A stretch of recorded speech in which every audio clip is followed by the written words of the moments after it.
સમાજ જીવનમાં જો આ વાતાવરણ હોય તો આપણે ખાલી એને ચેનલાઇઝ કરવાની જરૂર હોય છે મિત્રો. વિકાસનો મન મંદિરનો પ્રવાહ તેજ ગતિથી આગળ વધી રહ્યો છે મિત્રો. એમાં આ કલ્પવૃક્ષ ઉગાડવાનું કામ આપણું છે. અને મારે મન વિકાસ એક કલ્પવૃક્ષ તરીકે છે મિત્રો. મારે મન વિકાસ એક કામધેનુ તરીકે છે. મારે મન વિકાસ એ ઈંટ, માટી, ચૂનો, પથ્થર, ડામર એની તોતિંગ ઇમારતો નથી. મારે મન વિકાસ સામાન્ય માનવીના ક્વોલિટી ઓફ લાઈફમાં ચેન્જનું છે. ક્વોલિટી ઓફ લાઈફ ચેન્જ આવે મિત્રો. આપણે આજે જે છીએ મિત્રો, આ સમાજ આપણને કંઈક આપ્યું છે એના કારણે છીએ. આપણને ઈશ્વરે એક વ્યવસ્થાની અંદર અવસર આપ્યો છે. આ વ્યવસ્થા અને હું ભેગા મળીને મને આપેલી શક્તિને આ વિકાસને માટે થઈને હું આધાર બનાવી શકું. ખૂબ બધી સંભાવનાઓ પડી છે. શક્તિનો અંબાર મારી સામે બેઠો છે અને હું મિત્રો સપનું જોઈ શકું છું કે આપણા ગુજરાતમાં ઉત્તમમાં ઉત્તમ તાલુકા એનું આપણે નિર્માણ કરી શકીએ છીએ. જૂની પરંપરાગત રચનામાંથી બહાર આવી શકીએ છીએ. માનો તાલુકા સરકારની વાત આવે, તાલુકો જ નક્કી કરે કે અમારે તમાર નિકાલનું અભિયાન ચલાવવા, બધા સાથે મળીને. આપ વિચાર કરો કેટલી મોટું પરિવર્તન આવી ગયા. એક વાત બધું પૂરી કરી નાખ્યું છે. કોઈ ચીજ પેન્ડિંગ નથી રહેવા દેવી. અને તાલુકો નક્કી કરે કેટલો મોટો બદલાવ. કન્યા કેળવણીનું અભિયાન કરવાના છે. શિક્ષણ વિભાગ કરે કે તાલુકો કરે? તાલુકો માત્ર કામની અંદર ભાગીદારી કરે કે વિઝનમાં ભાગીદારી કરે? વિઝનમાં ભાગીદારી કરે કે વિઝનનું કરીને એને સાકાર કરવા માટેની યોજનામાં ભાગીદારી કરે? કયા સ્ટેજ સુધી આગળ વધવું છે? કયા સ્ટેજ સુધી આગળ વધવાનું નક્કી કરીશું તો આપણે ક્યાં સુધી પહોંચી શકીએ છીએ એનો આપ અંદાજ કરી શકો છો મિત્રો. ખૂબ સંભાવનાઓ પડી છે. અને જ્યારે તાલુકા કક્ષાએ કામ કરીએ ત્યારે એની અડચણો આપણને સીધે સીધી ખબર પડતી હોય છે. અને તેથી આપણી નીતિ અને રણનીતિ, કાર્ય યોજનાનો આપણો વ્યૂ ખૂબ ઓછી ભૂલો વાળો બનતો હોય છે. ગાંધીનગરમાં બેસીને કોઈ નીતિ બને તો 40 તાલુકા તો એવા નીકળે કે જેના સુધી પહોંચવું જ મુશ્કેલ બની જાય. પણ તાલુકા કક્ષાએ નીતિ એવી બને તો કદાચ માંડ એકાદું રડ્યું ગામ નીકળે કે જેના માટે કદાચ એ યોજના ફિટ ના થતી હોય. આટલું વ્યવહારુ કામ તાલુકા કક્ષાએ શક્ય બનતું હોય છે. મિત્રો, મારી પહેલી આવશ્યકતા છે કે તમને તમારો તાલુકો એક રાજ્ય તરીકે દેખાતો હોય. તમને તાલુકા નકશો આપો, તાલુકાનો દેખાતો લાગે મારો તાલુકો હવે આમ આગળ વધી રહ્યો છે, મારા તાલુકામાં આ થશે, મારા તાલુકામાં આ થશે. અને આ તમારું વિઝન તમારી આખી ટીમનું વિઝન બને. અને તેથી એક સૂચના મેં કરી છે, અહીંથી જે કંઈ લઈને જાઓ છો તાલુકાના લોકો બેસો અને આધારે ફરી તમારા તાલુકા સેન્ટ્રિક આ બધી ચીજોની ચર્ચા કરો. આપ જેટલું આજે અહીંયા લઈને જઈ રહ્યા છો એ તમારા તાલુકામાં કેટલું ઉપયુક્ત છે, કેટલું બિનઉપયોગી છે.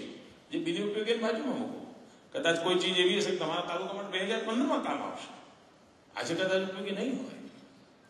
પણ તમે બેસીને નક્કી કરો કે તમારી આખી ટીમનું વિઝન એક સમાન બને, બધાને ઇનપુટ આવે.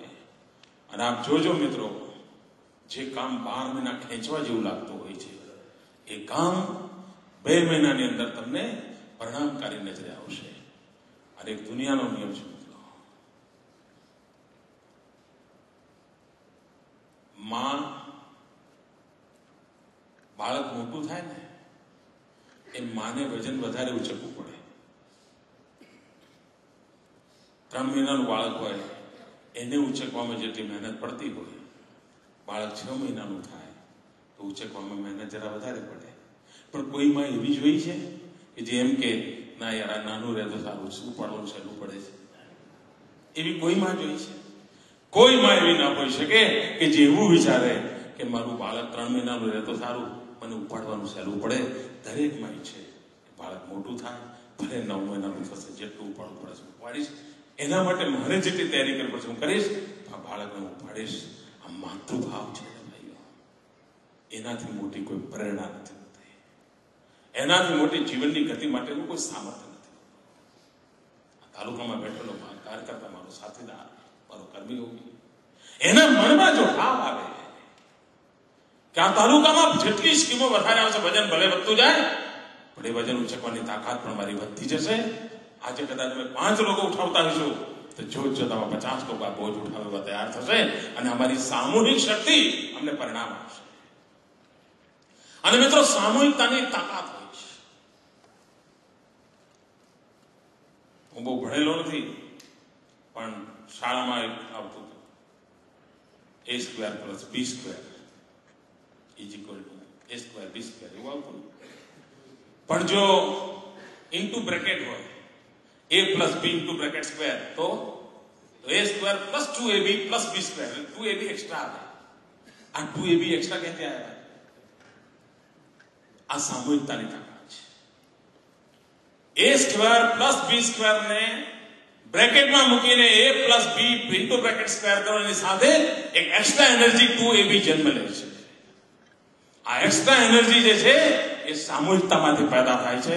તાલુકા ટીમની અંદર જો સામૂહિકતાનો ભાવ આવે, સામૂહિકતામાંથી એકત્વનો ભાવ આવે તો એમાંથી એક્સ્ટ્રા એનર્જી પેદા થતી હોય છે. અને એક્સ્ટ્રા એનર્જી તાલુકાના વિકાસનું મૂળ કારણ બનતી હોય છે મિત્રો. અને એનો જો આપણે લાભ લઈશું તો મને ખાતરી છે કે આપણે ધાર્યું પરિણામ લાવી શકીશું. તમે આ કરજો ને પેલું કરજો ને આવી રીતે કરજો, એ મારું કામ નથી. એ રસ્તા તમને આવડે છે.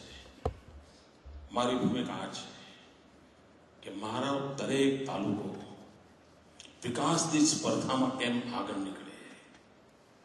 તાલુકો નક્કી કરે કે આ સમસ્યામાંથી આ તાલુકાને મુક્ત કરી દેવો છે, આ તાલુકાને આ ઊંચાઈએ લઈ જ જવો છે. અને તમે જોજો એની સાથે સમગ્ર ટીમમાં એક સ્પિરિટ એવું આવશે કે ધાર્યા પરિણામો મળશે. અને ગરીબ કલ્યાણ મેળામાં આપણે જોયું છે આ રાજ્યની અંદર મેં જોયું. આ વખતે મને પ્રાથમિક જે માહિતી મળી છે કે ગરીબ કલ્યાણ મેળાના લાભાર્થીઓની સંખ્યા ડ્રાસ્ટિક રીતે ઘટી રહી છે. કેમ? તો આપણે અભિયાન ચલાવ્યું, લાભો આપી દીધા. મિત્રો, લાભાર્થીઓની સંખ્યા ઘટવી એનો કે ગરીબ જે લાભાર્થી હતા એ લાભાર્થીના લાભ મળી ચૂક્યા. આપ જયારે મનથી વિચાર કરજો, તમે કરેલું આ કામ કેટલો મોટો સંતોષ આપતો હશે ગરીબને. દોસ્તો, કદાચ તમને પણ આટલું બધું કર્યા પછી પણ કદાચ એ કાર્યક્રમ સફળ ગયો, મંત્રી આવીને ખુશ થઈને ગયા, મુખ્યમંત્રીને આનંદ થયો, કદાચ એની આસપાસ રાખતા હશો, પણ સહેજ ઊંડા ડોકું કરશો તો તમને ધ્યાનમાં આવશે કે તમે જે પુરુષાર્થ કર્યો ગરીબ કલ્યાણ મેળાના અંદર, અને એના કારણે ગરીબોની સમસ્યાઓને સામે ચાલીને નિવારણ કર્યું. ભાઈઓ બહેનો, એ આશીર્વાદ ક્યારે તમને હેળે નથી જવાના. એ આશીર્વાદ સરકારને નહીં, એ કામ કરનાર પ્રત્યેક મારા સાથીને મળવાના છે. અને ગરીબની આંતરડી ઠારે દોસ્તો 4 પેઢી તરી જતી હોય છે. દોસ્તો, 4 પેઢી તરી જતી હોય છે. કામ કરેલું ખાલી એનું ભૌતિક મૂલ્યાંકન ના હોય મિત્રો.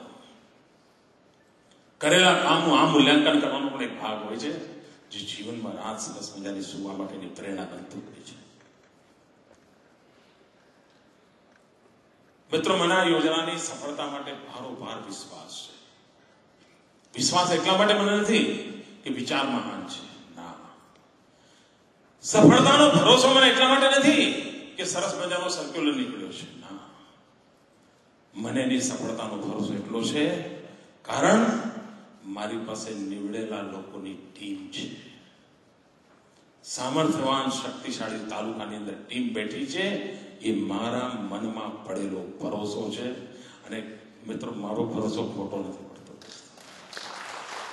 મારો ભરોસો ખોટો નથી પડતો.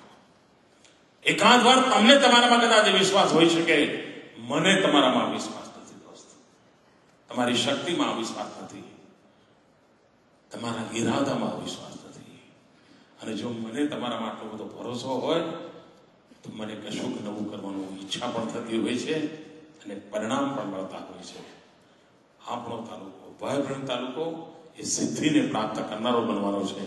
અને એક જ વર્ષમાં તમે જોજો મિત્રો, ગુજરાતના તાલુકાઓ ધમધમતા હશે, એકબીજાની સ્પર્ધા કરતા હશે અને સમગ્ર દેશનું ધ્યાન જાય એવા 25 કરતા વધારે તાલુકા આ ગુજરાતની ધરતી પર વિધિન 2 years દુનિયા જોતી હશે એવું સ્પષ્ટ જોઈ શકું છું. આ કામ આપ સફળતાપૂર્વક આગળ વધો, એ જ શુભકામનાઓ. જય જય ગરવી ગુજરાત.